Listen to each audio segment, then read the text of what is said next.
Last time we spoke about the rise of Yuan Shikai, the outbreak of World War I, and the siege of Tsingtao. Yuan Shikai used every dirty little trick to seize and maintain his authority in the new republic. He forced the KMT's hand, prompting Dr. Sun Yat-sen to usher in a second revolution, but it ultimately failed as Yuan Shikai controlled the best army in all of China. Simultaneously, World War I broke out, and this placed China in a very awkward position. Multiple nations held special territorial concessions in China, and now they might bring the war to her borders. China protested as much as she could, but the Empire of Japan simply did not care when they came over to lay a siege against the Germans at Tsingtao. The siege of Tsingtao saw many historical firsts and was quite brutal. After all was said and done, China was served yet again another humiliation, with many more to come. This episode is China's Forgotten Role During the Great War.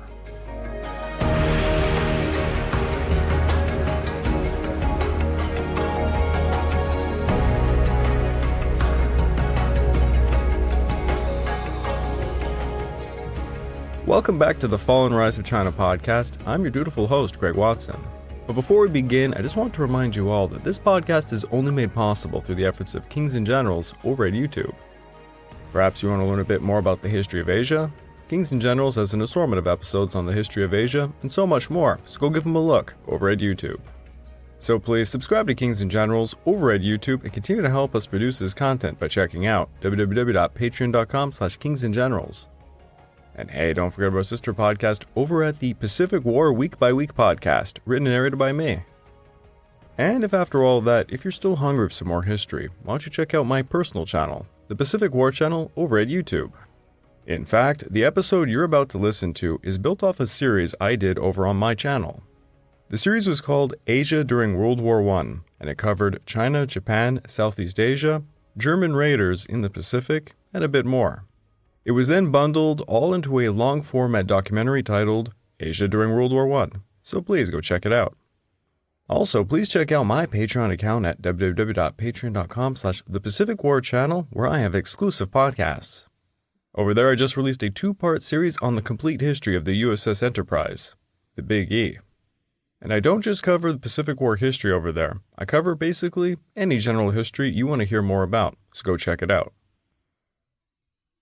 Now, this episode is actually going to be a bit of a sidestep from the chronological narrative, so to say. China underwent an enormous amounts of events during the course of World War I, most having to do with political relations towards the Empire of Japan. However, quite some time ago, on my personal channel, the Pacific War channel, I tackled Asia during World War I. I wrote quite a few episodes looking at China, Japan, Southeast Asian nations, German raiders in the Pacific, and I found out a lot of interesting facts. And one of those was how much China aided the Entente powers. People completely overlook this aspect of the Great War. But China and some of her Southeast Asian neighbors provided an incredible amount of manpower to both the Western and Eastern fronts. Stating that, I wanted to simply dabble into the specific subject of what exactly did China do for the war effort. Now, in the next episode, we will be jumping into things like the 21 Demands and the Treaty of Versailles. But for this episode, we're going to be talking about China's forgotten role, we'll say, during the Great War. The declarations of war in Europe in late July and early August brought military conflicts immediately upon Chinese territory. On August the 6th of 1914, China proclaimed her neutrality and prohibited the belligerents of World War I from undertaking military operations upon Chinese soil. Now, at the beginning, it was sort of believed, if not perceived, the Great War was essentially a conflict between imperial powers over their colonial possessions in a big game of world supremacy. Thus, China expected to remain neutral as a partially colonized country. Japan certainly did not care, and they began a siege against Tsingtao. China initially protested against the Japanese warfare upon her soil, but there was little Yuan Shikai could actually do about it. We won't get into it here, but Japan certainly followed up her disrespect against China immediately after the siege at Tsingtao. Needless to say, China remained neutral for most of the war, and this placed her in a very interesting position. Yuan Shikai had secretly offered British Minister John Jordan 50,000 Chinese troops to help retake Tsingtao, but the British refused. Now you might be asking yourself, that seems like a pretty good deal, because the British need all of their forces to be directed in Europe at this time. They could use basically any help they can get, so why would they refuse such a deal? The reason they refused was actually because of Japan.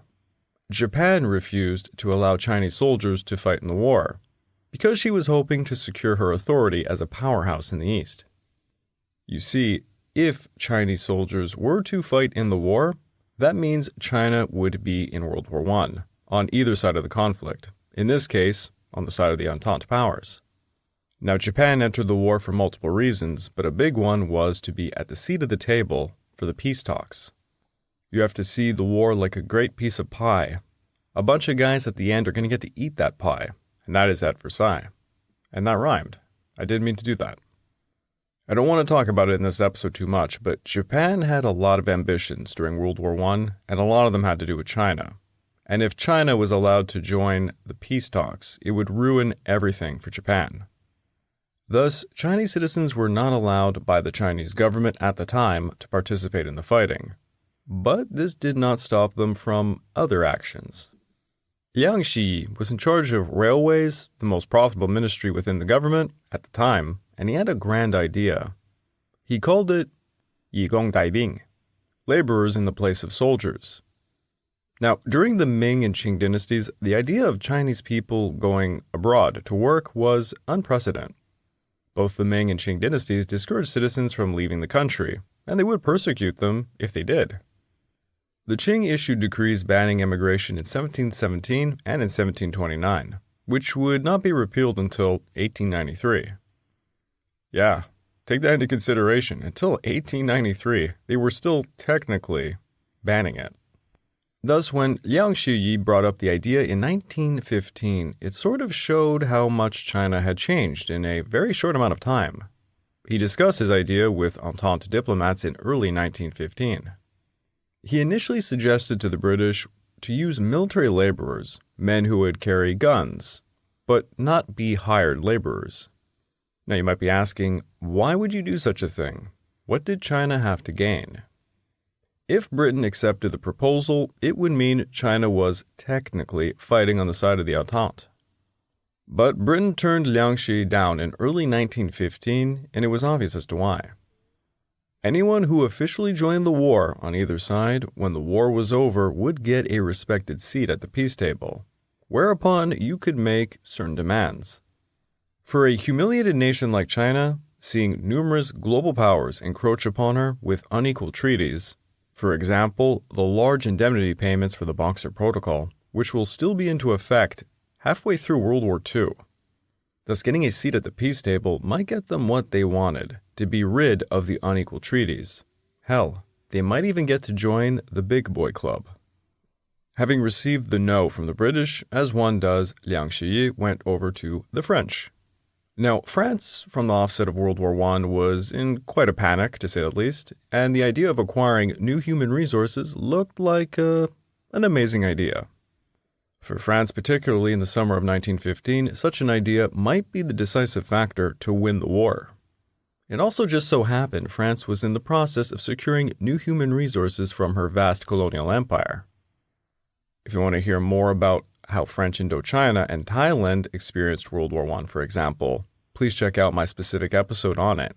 It is also in the long-format documentary titled Asia During World War I at the Pacific War Channel. Or if you really just want to hear about it, it's over on my Podbean. I'm not sure if I ever talk about that too much here. I do have my own podcast titled the Pacific War Channel Podcast, where I cover the Pacific War, but also a lot of other stuff. So if you want to hear that episode, it's over there. Thus, France began working with Chinese diplomats on the issue of recruiting Chinese laborers. Come the summer of 1916, Britain's perspective had dramatically changed since 1915, as they were now short on manpower. Field Marshal Sir Douglas Haig requested 21,000 laborers to be recruited to fill Britain's manpower shortage. This was to be restricted to the Western Front, as the British home front held domestic labor unions who vigorously fought any attempt to bring Chinese workers to the Isle. Beginning in August of 1916, Britain began its Chinese recruitment plan. Now, China, as I said, would remain neutral for most of the war.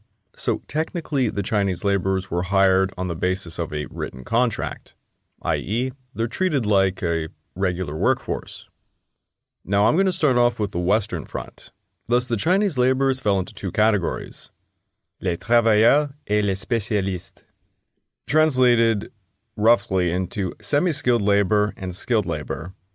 By the way, for those of you who do speak French, that's not the literal translations, of course, but I'm trying to interpret it for modern audiences. Funny enough, my job outside of the podcast business is actually coordinating some semi-skilled educational programs for a school board. So this is actually a subject I know a lot about. To summarize, and the reason why I'm using the terms semi-skilled labor and skilled labor, semi-skilled labor is a term referring to basic common labor, whereas skilled labor is more difficult, requiring some education. If I were to literally translate the terms in French, it's just workers and specialists, but that doesn't really make too much sense, so I want to refine it a bit. That's why I'm using these. Now, for those of you who don't really understand the difference between the two, I can make some comparisons for the field today. So let's take the field of kitchen work. The semi-skilled laborer within a kitchen is basically the dishwasher. You can grab a new employee, show them the ropes for a day or two, and they can basically be left on their own to work. However, for someone like a line cook, that's going to require perhaps some culinary education or a lot more training, i.e., that is skilled labor. And yes, I worked in the restaurant business for quite a long time. So with France, the general contracts were for about 5 years. For the British, it was 3 years. The Chinese laborers in France would legally be equal to their French counterparts. They would be allowed to celebrate both Chinese and French holidays with benefits paid for about 5 francs per day. For the British, the Chinese would work about 10 hours a day, 7 days a week, paid 1 franc per day, while their families back in China would receive 10 Mexican dollars a month. It was rather difficult for me to estimate exactly how much money that is today. So a World War I era franc probably goes for up to about, I'd say, 15 USD. Honestly, if you look up online right now, it ranges rather dramatically. So that's about $75 per day working for France. While for the British, it's about $15 a day. Plus, again, it's hard to get a rough estimate on the Mexican dollars value today, but about 1,100 USD a month is what I kind of calculated. Thus, in the end, it seems that it's pretty equivalent if you worked for France or Britain, but I certainly would pick France. It's a little bit more money, and they certainly had more benefits. Now, the laborers needed to be transported, fed, clothed, and housed, and this would all be at the cost of France and Britain. Between 1916 and 1918, France recruited roughly 40,000 Chinese laborers, while Britain hired about 100,000, and they would all work in France under their authorities. When the United States joined the war, the American Expeditionary Force arranged to borrow 10,000 Chinese laborers from the French, to employ them under identical terms. The majority of the 140,000 Chinese laborers came from Shandong province. In 1916, the French government approached China asking to recruit its citizens for non-combatant use. A contract was agreed upon on May the 14th of 1916, supplying 50,000 laborers who would make their way to Marseille in July of 1916. This was followed up by Britain's War Committee in London, who formed the Chinese Labor Corps, with its main recruiting base established in Weihaiwei on October the 31st of 1916. The first transport ship carried 1,088 laborers sailing from Weihaiwei on January the 18th of 1917. The journey took 3 months, and each volunteer received an embarkment fee of 20 yuan, followed by 10 yuan a month paid to their families in China. By the end of the war, this would account for roughly $2.2 billion earned by Chinese laborers. As a result of the German unrestricted submarine warfare, Britain needed to find a safe route to move them. So they shipped 84,000 Chinese laborers through my nation of Canada. This was done in absolute secrecy, as at the time, Canada had the discriminatory Chinese Immigration Act of 1885 and the Chinese head tax. Thus, they boarded trains journeying 6,000 kilometers from Vancouver to Montreal, never leaving the train, and as reported by the Halifax Herald in 1920 about the conditions, they were herded like so much cattle in cars, forbidden to leave the train and guarded like criminals. It would have been an absolutely grueling experience, to be sure. China began shipping thousands of men to Britain, France, and Russia. These non-combatants would repair tanks, assemble shells, transport supplies like munitions, dig trenches, amongst many other things. Hundreds of Chinese students also served as translators. It should be noted that the Chinese government, and many intellectuals within China, saw the overseas work as an enormous opportunity for Chinese youth to learn new technical skills that could be brought back to China to help the homeland. The French and British militaries were the ones doing the recruiting, thus the majority would fall under military management, and they were organized into military-type units commanded by actual officers. If they broke the rules, they could be court-martialed, and at least 10 under British authority were executed during the war. Now, that might sound absolutely horrifying, but please note, during World War I, many people were executed for just about anything, like cowardice on the battlefield, for example, could get you shot. It's not to excuse doing such an act, but it kind of was normalized. Now, the Chinese were promised they would not be working under fire, but more often than not, they were working in close proximity to military zones, particularly under the British. Until China officially joined the war, the French tried to keep their Chinese workers pretty far from the front lines. After China joined the war in 1917, the French began to assign Chinese to military zones more frequently. There were major differences between the French and British labor programs. The French mainly recruited through the mediation of Chinese contractors, while the British used their own agents. Also, you probably already noticed, the French offered better treatment than the British. For example, the French paid higher wages, and their labor laws were less restrictive compared to that of the British Labor Corps. Now, this was the early 20th century. Racism was certainly rampant, arguably more so for the British side, who notably locked their worker camps up with wire. The American expeditionary forces apparently were the most racist, and this is not very surprising, as America certainly had more experience with Chinese labor. Similar to the Canadian experience, between 1882 to 1943, Chinese laborers in America were discriminated against heavily, and the Americans in France had similar attitudes towards them. For those of you who might not have heard the previous episode on overseas Chinese, this had a lot to do with the work on the railways. This did not sit well with the Canadians and Americans who worked on the railways or in fields like coal mining, for example. It's kind of like the old South Park joke about, they're taking our jobs. But in this case, they were taking their jobs. It was a great threat to them, and the labor unions were not protecting them initially. But then the labor unions really got involved, but that's when the racism really came out and they started to attack the Chinese. It was a very ugly situation, particularly in Vancouver, Canada. After most of the railway work was done, both Canada and the United States wanted to, somehow kick out all of these Chinese in pretty dramatic ways. So they enacted these laws that we call the Chinese head tax, for example, was one of them. There's many of them that go out, and these stood by until basically World War II. And as you can imagine, the populations of Canada and the United States, they became pretty unfriendly to the Chinese.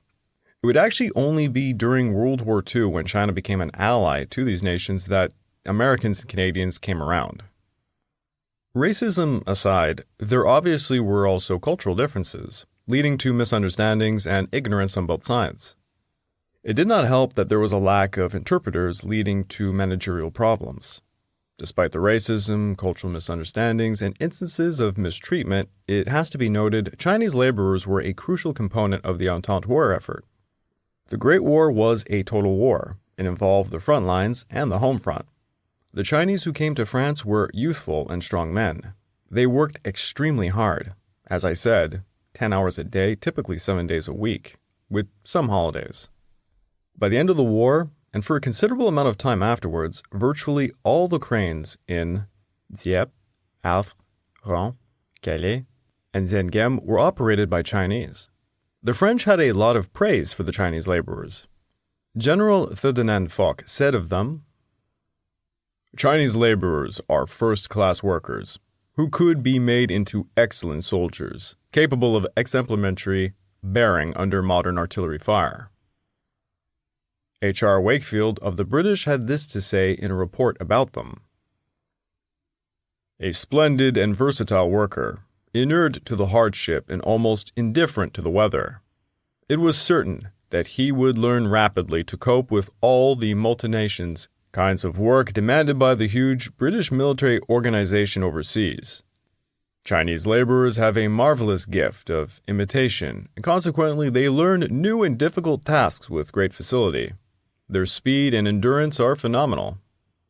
Although the introduction of Chinese labor was a great experiment, and there was some who shook their heads when it was first suggested, the experiment has succeeded. The doubters have become enthusiasts. The work accomplished has already been enormous. Disputes and misunderstandings have been marvelously rare. The credit for this success can be equally shared by the British and Chinese. It was said the Chinese work ethic impressed the British and French so much they became more welcoming to them compared to that of Indian and Egyptian workers. The British government began the repatriation of Chinese laborers in the fall of 1919, and this would be completed by April 6 of 1920. The French repatriation program ended in March of 1922. By the end of the war, roughly 3,000 Chinese laborers remained and settled down in France, including 1,850 qualified men who signed new contracts to work for the metallurgical industries of France. Other workers found employment in the mechanical or aeronautical sectors. Many of these men married French women. 2 would live very long lives, enough to receive the French Legion of Honor in 1989. The Chinese under the British often found themselves working near battlefields, and many did as a result. Many were hit by bombardments, and some Chinese workers even found themselves tossed into combat against German forces during emergencies. Tragically, after the war was over, there was a colossal amount of work needed for mine clearing, and many Chinese would perish during this.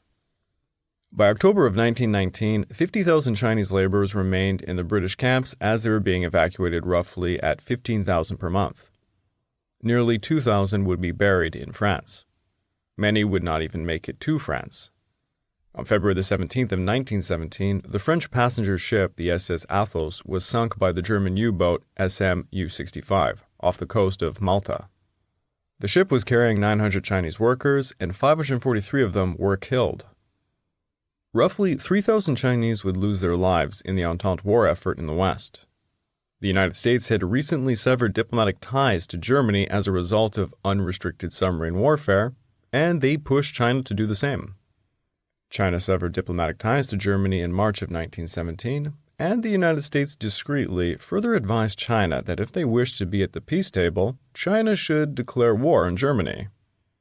China took that advice and declared war on the Central Powers on August the 14th of 1917. Though China would still remain a non-combatant, she wouldn't actually fight the Central Powers.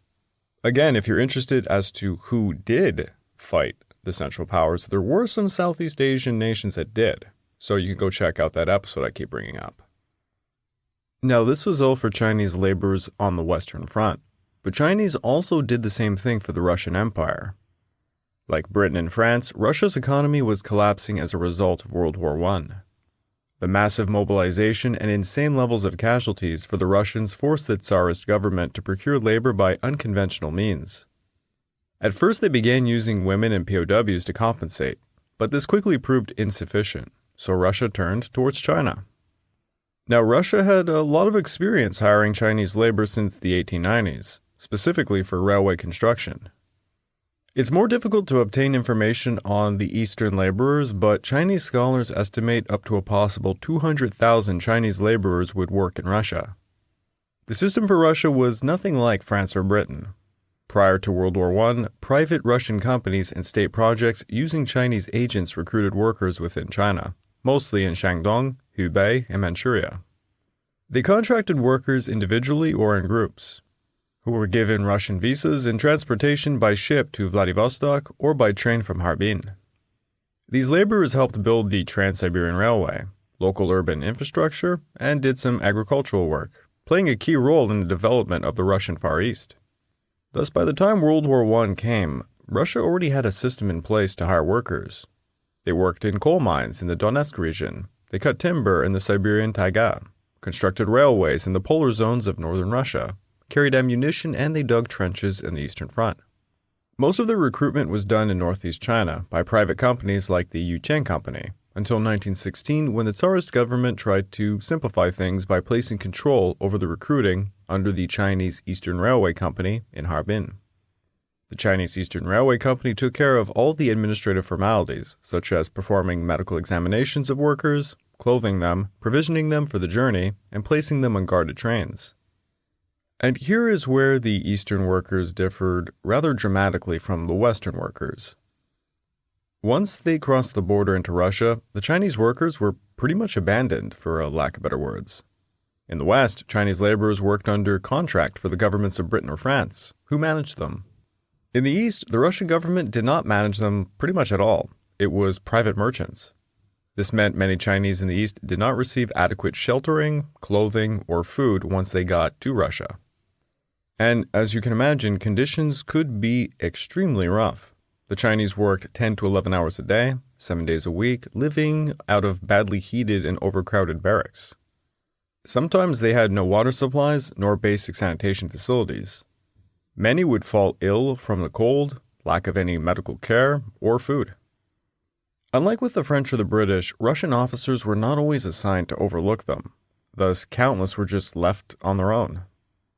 Many of these laborers were employed to build a 1,044-kilometer railway linking St. Petersburg to a new port in Murmansk.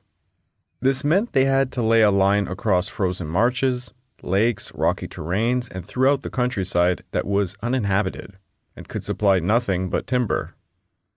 They would work in the cold. Nights could reach negative 40 degrees Celsius. Many would die to the extreme cold, lack of nutrition, and disease. For those in the audience who might not be accustomed to such severe weather, I can assure you, having experienced negative 40 degrees quite often, and certainly when I was in my youth, let's say doing things you're not supposed to do when you're a teenager, like drinking with friends, negative 40 degrees can cause things like black toes when you get home. Actually, this has just reminded me, I recently uploaded a documentary on my Pacific War channel over at YouTube on the full Battle of Attu. And a large part of the casualties for the American side was due to improper clothing and some rather severe weather. So if you're interested in the effects of such a thing, go check it out. But needless to say, these poor Chinese workers who were tossed to the rather more unfavorable locations within the Russian Empire, because they were tossed to just about every area of Russia, well, it really sucked to be them. Because of such terrible conditions, Chinese laborers routinely protested and performed violent riots. The Russians suppressed them very harshly, and they considered the incidents mutinies, a sort of sabotage of war-related production. After receiving so many reports of mistreatment of their workers in Russia, the Chinese government demanded their own officials be allowed to accompany large groups of the workers in Russia to defend their labor rights. The Russian government refused to satisfy this demand, but did try to improve the working conditions. Unlike in the West, where the Chinese laborers were strictly monitored and confined to specific areas, the Russians kind of just dumped them everywhere. With so many Chinese scattered about the Russian Empire, when the Russian government collapsed because of the Russian Revolution, countless were left stranded. Many Chinese laborers joined the Red Army or various guerrilla groups during the Russian Civil War. Many Chinese laborers truly sympathized with the Bolshevik cause, and others joined the Red Army simply to survive. Those who did join the Red Army often did so for food, or the opportunity to simply get back home, as the revolution had left them stranded. Ran Fuqian was China's first Bolshevik, and he was the commander of the Chinese Red Eagle Battalion. Estimates vary significantly, but it is estimated up to 40,000 Chinese laborers ended up joining the Red Army, fighting in multiple fronts like Poland, Belarus, Ukraine, the Caucasus, Volga, and Siberia. They had no attachment to Russia or its places, thus they were actually very useful as executioners, and many were used as shock troops as no one expected to be attacked by Chinese. Their wartime experiences and cross-cultural exchanges with the Russians would play a critical role in shaping China's political trajectory during the interwar period. As we will discuss in greater detail in other episodes, the Bolsheviks sprang the seed that would eventually create the CCP. It was during this cross-cultural exchange in Russia that communism kind of made its way to China. It was on the backs of laborers coming home. For those who know their Chinese communist history, this is often overlooked. The narrative is always that overseas Chinese, usually students who are going to the West to be educated, are the ones who bring ideology back home that leads to the communist revolution and such. But honestly, the average day laborers who went up north to Russia, they had a significant impact. Thus, this rather extraordinary story of Chinese departing their country to work, in some cases fight, in the Western and Eastern fronts during World War I was significant both for the history of China and also global history. Working and fighting side by side with the Entente powers displayed China's determination to play a role in world affairs. Taking a step back, think about China's history until this point. China, more or less, always had been shutting out the world, rather than embracing it. When China was forced open under very brutal and tragic circumstances, it robbed her of being really able to join the world order. Despite being so ingrained in the global economy for so long, she was actually a very isolated state. It seemed to China this was finally the moment she could rise to the occasion, change her fate as it were. China clearly signaled this to the world by her actions during the Great War. Also, this was the first major time for her citizenry to really experience the West. It provided them with an opportunity to observe and learn from other civilizations. Many students, for example, who went over would reflect on Chinese society when they come back.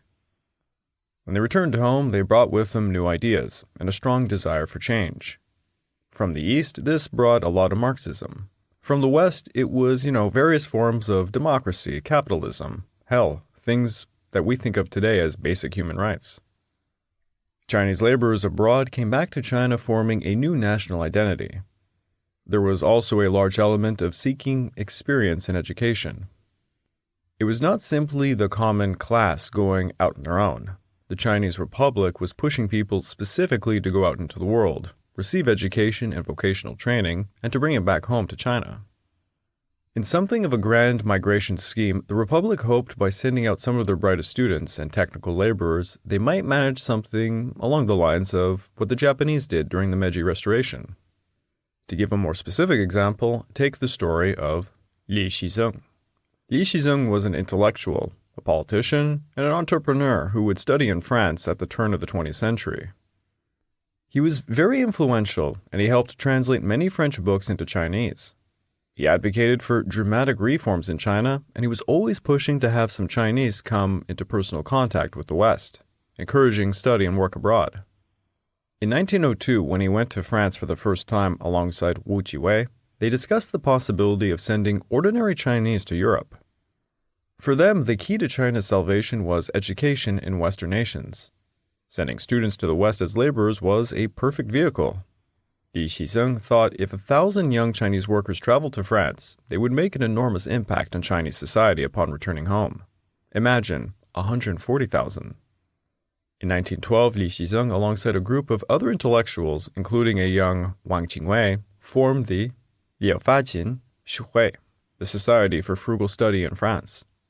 The major purpose of the society was to increase educational opportunities, to introduce the Chinese to world civilizations, advance learning, and to develop a Chinese national economy.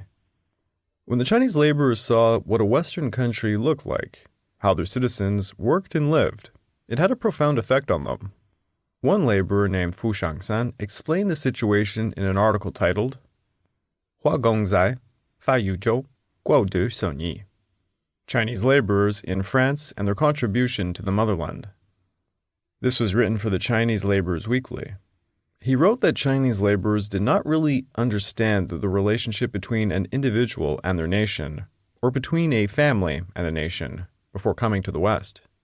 After witnessing Europeans fighting for their country in World War I, it aroused a sense of nationalism and patriotism amongst the Chinese. Many came back home trying to explain this knowledge.